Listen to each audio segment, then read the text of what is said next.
Ready? Okay. Okay. Hi, guys. This is Paul Damon, and today I have the pleasure of talking to a fellow realtor out of the U.S. and that does both real estate in the U.S. and legal. Is that correct, I Lauren? am a lawyer, yes. Yeah, she's also a lawyer.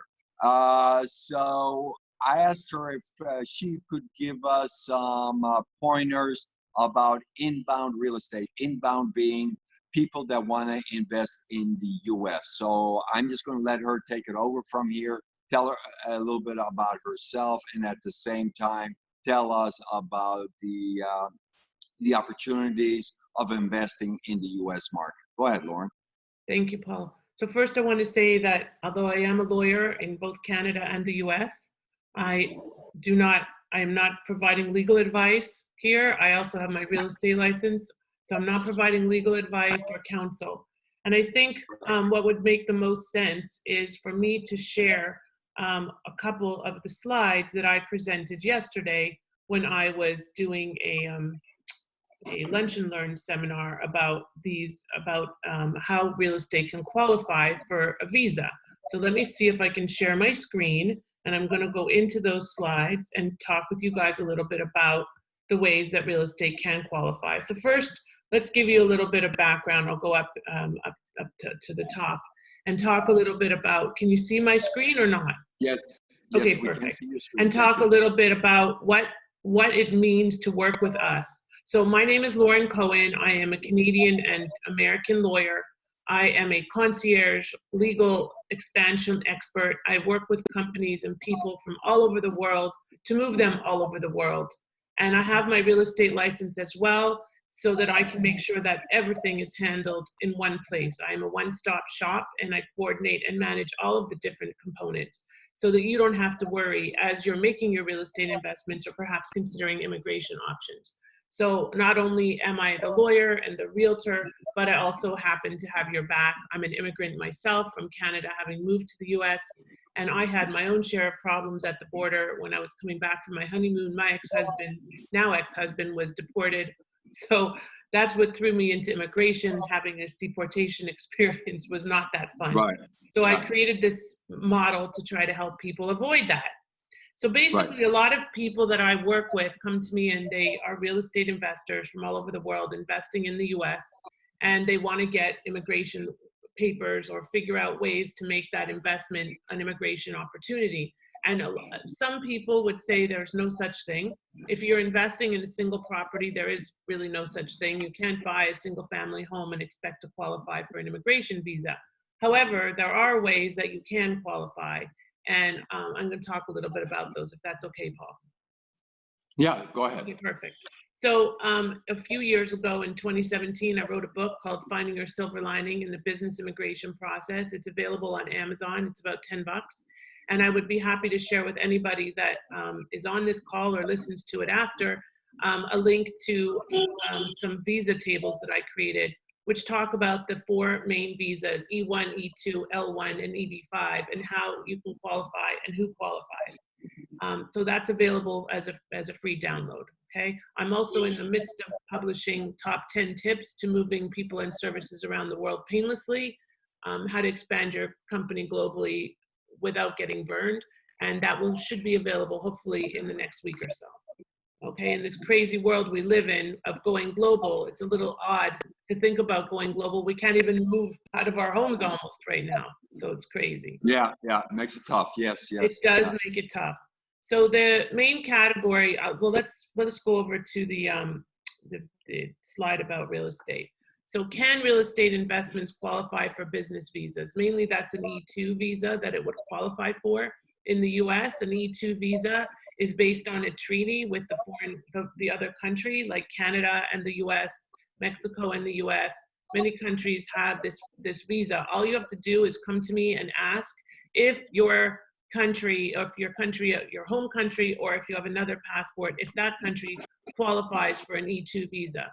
And I'm going to check, because I'm going to check. I've done some work with Nicaragua, but I just want to make sure before I give wrong information that Nicaragua is on the list. It's always a constantly changing things. So anyway, as you can see here, there are ways for real estate investments to qualify for immigration purposes, as long as you are actively involved in running the business. So what does that mean? Well, a lot of real estate investing can be passive, like buy and flip, okay, buy and hold, but that doesn't necessarily require you to physically be in the country to run the business, because you can be passively involved. You can be a passive real estate investor, right? That's not going to qualify you as for a visa. Nicaragua is not an E2 country, just to confirm that. So we'll talk about what that means. But a lot of Nicaraguans have other passports, certainly. So we always find ways to get you in. So anyway, it will not qualify if you own a rental property and you hold title and not much more. If you're an asset holding company and all you're doing is holding the assets and not really running a business. If you're doing the buy and flip model, those kind of opportunities are not, they don't really require you to be directing and developing the business. It's just a passive investment, and so they won't qualify and pass the active management test. So that will fall short if that's what you're going to use as your means to acquire a visa in the US. On the other hand, if you're doing any of these activities, for example, lots of people are doing Airbnb. Airbnb is great because you're having short-term rentals, you're really running a business because you're having multiple renters over the course of any given time. And if you have a few Airbnb units, you can probably qualify based on your investment threshold for an E2 visa. Also, if you're purchasing and selling and renting and renovating, again, not just one property, but multiple properties, you will qualify, right? Managing multiple rental properties on an ongoing basis. It can't be short-term, it has to be long-term. Managing commercial properties, that's the best way, I think, because commercial takes you out of the passive and brings you into the active. And obviously, we can certainly sell commercial properties just as well as residential, right, Paul? So if you, excuse me, Lauren, if you have a property manager, for example, that works your commercial properties to manage the day-to-day, but you are actively involved in the qualifying the tenants and or the renters, would that qualify you for this type of? No, it does. There's no one size fits all answer to that question. So one commercial unit, it's going to depend on the size of the commercial unit, the amount of the investment, how actively involved you are. If you're just checking renters, probably not, but you'd probably need to do a little bit more than qualifying renters and leasing relationships. For example, in a multifamily setting, which is also a great way, like, you know, fourplexes and multiplexes and so on, that could qualify. But again, our guideline is 8 or more units. So you're not going to just buy one and be done. Now, you don't have to own all of them at the time of application, okay? So you can be in the process of buying them. You should have some because your money has to actively be invested at the time of application, but you don't need to have them all. And that's where our business plan comes in, because our business plan is going to outline the structure and the employment. And if you have a property management company, you don't want to subcontract to them. You want to actually have a hire that's your property manager, because you need to hire people in order to qualify as well. So there's multiple elements of what goes on here. And as I mentioned earlier, I'm happy to share with all of you guys these tables which talk about how you can qualify for each of these 4 main visas. And again, I'm happy to share these. So they'll kind of give you an outline of how this looks. The key is that you're not going to get a visa by investing in a unit or 2, a condo or 2, a home or 2. You're going to get a visa by turning that into a business. And that's where my specialty lies. In my superpower, I guess, is that I can work with investors that may not have that vision and help them turn that vision into a reality for their visa purposes, if that's what their goal is. And then help them to actually manage the business as a business, not a buy and flip. I have a client, she had 23 properties when we started. Now she's up to 28. She's American, but that she is on the go all the time running those properties. And those, you know, she doesn't get tenants every day, but there's all kinds of elements of running that business. That Right. business can qualify easily because there's a lot of property and a lot of volume and a lot of change and a lot of there's a lot of um, ongoing maintenance and Right. So day-to-day and business, so on. basically. Right. Yeah. Yeah. Okay. So that's basically the So structure. And again, I'm happy to share the slide about how we could qualify this particular slide, and I'll stop sharing now. But right. that's basically the structure of how we would make or turn a real estate investor into an immigrant, prospective immigrant, if they so desired. Now, Right. I don't know if you've ever heard of EB5, but EB5, okay, so I was an EB5 expert for far too many years. And there's also a way to use real estate within the EB5 setting as long as you're investing a substantial amount, that minimum now 900 or 1.8 million, Right. depending on where, and you're hiring 10 employees. Now, in a real estate management or real estate investment company, 10 employees is a lot. But if you're running 26 properties or 40 properties, it may not be so much. And again, Right. they don't all have to be hired on day one. Okay. So let me ask you this, Lauren. What are the reasons people are investing, let's say, in your state? You're in the state of Florida.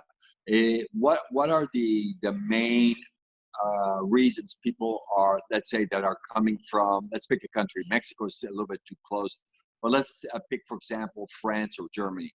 Why are Germans or French citizens coming to the US and invest when there are ample opportunities in Europe to invest, either in the Eastern Bloc or in South Europe? So what are the reasoning, the correct characteristics that you as well as other agents are using to get people to come and invest in Florida or US in per se? Sure. Thank you. Well, first of all, Orlando is a big appeal because everybody knows Of course. Disney, and Yeah, there's yeah. projects all over the place in Orlando. Orlando is booming. You cannot drive there. It's a crazy place. I'd be happy to talk with you about some of those projects and how they look if you're not familiar with them. But certainly that's a big appeal because of the whole draw and the brand, and everybody knows Orlando. Okay, so that's one. And property prices are still pretty good there. And certainly in other parts of Florida as well. Not where I am in South Florida. The prices are high back up. Who knows what's going to happen now? Everything's changing. But suffice it to say that there's appeal in Florida because it's the Sunshine State. The rest of the country, Correct. people go to places where it's distressed and depressed, like Ohio, like Detroit, other cities that have very low. I mean, in Ohio, they have properties that are going for $6,000 and even less. And we had that for a short time here in Florida, but I'm originally from Toronto. Let me tell you, we don't have that there. So it Nope. really just depends on where you are and what your goals are. For a lot of foreign nationals, the goal is to use property again as a means to get their visa. So that's why they start making those investments from all over the world, from France, from the UK, from Ireland, from Germany, you name it. So from Canada, certainly. So I think it's all about what your particular goals are and how you want to achieve them. And the benefit of working with somebody like me, Paul, is that you're going to handle the real estate and I'm going to handle everything else. So that's really what it looks like. What state are you licensed in again? Kansas, right? I'm licensed in Kansas, correct? Yes. Okay, got it. Since 2002. And so my strategy, if I can just give you the counter, so yeah, you have Disney, been to Disney. Yes, it's a lot of traffic there. It would drive me crazy. I mean, that's one reason I picked Kansas, because a vast amount of country and peaceful, quiet, meaning traffic-wise, it's easy to get around. Sure. But the characteristics that I use is that we have a slightly better cap rate in several of our different product lines. Let's say multifamily, for example. We could easily buy at a 10, maybe better cap rate, and the cost of buying a multifamily, let's say 150 units, in a C area because that's where my expertise is in the Latin American community as well as the African American community. So I spend a lot of time in C. That doesn't mean it's poor quality. It's just the way the rating happens, as you know. So I feel I use that as my strategy to get foreign investments into, for example, inbound towards Kansas. I see that. And of course, we have aviation. So, you target some people that love to fly. You say, okay, you come to Kansas, you can also invest in this and that and do what you love, which is flying. So like you said, everybody uses different variables to grab somebody to buy a property in their area. Detroit, I mean, we could go back, 5, 6, 7 years, and nobody wanted to invest. And nowadays, everybody wants to because, some of the bigger companies, let's say the Amazons and the Googles, have said, to start helping. But also, it's not helping, let's be honest. It is because real estate is so cheap, as well as they have very qualified people in that area. I mean, I remember, Lauren, that approximately 6, 7 years ago, I invested in Juarez into a maquiladora. And everybody was saying, you're going to the myrtle capital of the world, but it's also opportunity, right? Mm-hmm. So all of us in real estate or in, let's say, in business that like to invest and develop products and whatnot, we look for an opportunity. And it is that silver lining. That is why you have a person like yourself, an attorney that is seeing those opportunities and says, okay, now I can flip this opportunity to somebody that is looking for, let's say, out of France that has children, that want to education. So you link it to a good educational school that, of course, Southern Florida has fantastic educational facilities. So, that's why I like this part of our business, is because it's an open menu. And it's very big menu, and it's trying to find those little silver linings, as I call it, to get us with a buyer to connect and sell the property. So I'm going to show you something. Just give me 1 second. Yeah, not a problem. This is my book. Can you see it? Kind of. Now I can. Yeah. Silver lining. The book is called Finding Your Silver Lining in the Business Immigration Process. Yes. And it's all about that. Why? Because I was in a situation, as I said, my ex-husband was deported on the way back from a honeymoon, and I turned that into a positive. So, and became an immigration expert and work with people from all over the world to find solutions, which nobody else does. Really, nobody does what I do.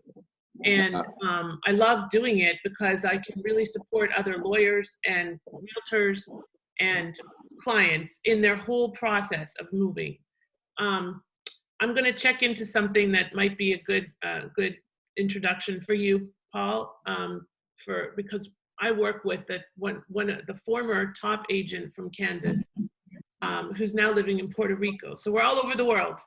But we might have an opportunity together. But certainly when you have a foreign investor that is investing, please bring them my way, because I would be happy to have a consult and give them that opportunity to have a discussion about what are my options. How do they look? Okay, should I move? Should I not move? Right. There's also ways that you can have a visa and run your business, and you don't necessarily have to make the move. So it just depends on how you structure it, okay? And again, I'm all about the solutions. So have a conversation before making a decision so that you make the right decision. Yeah, and I totally I agree with that. It's we all need to have the conversation versus saying black and white, this is the only way to do it. Right. Let's find out the characteristics of the person and their needs, and then based on that, see how it will fit in a program. Exactly. So I mean, that's the way I look at it. So Lauren, I really appreciate this short talk with you. Yes, we had some video prompts, which we always do, especially when you do global. I do want to talk offline about the Puerto Rico. I'm going to be teaching a CIPS course later. I think it's in May, June. And yes, why not? I mean, that's what our business is all about, is connecting and see how we can help each other. Maybe today I help you, maybe day after today you help me. I mean, that's how we do this business. It's not a one-way street. Thanks for your time. You have an awesome day. And it was a pleasure to meet you via video today. Thank you very much. And I'd be happy to connect with anybody on Facebook or LinkedIn. My company is called ECOUNCILINC, eCouncil Inc. And again, it's Lauren Cohen. And thank you for the opportunity, Paul. I will send you the recording. Okay, thanks a lot.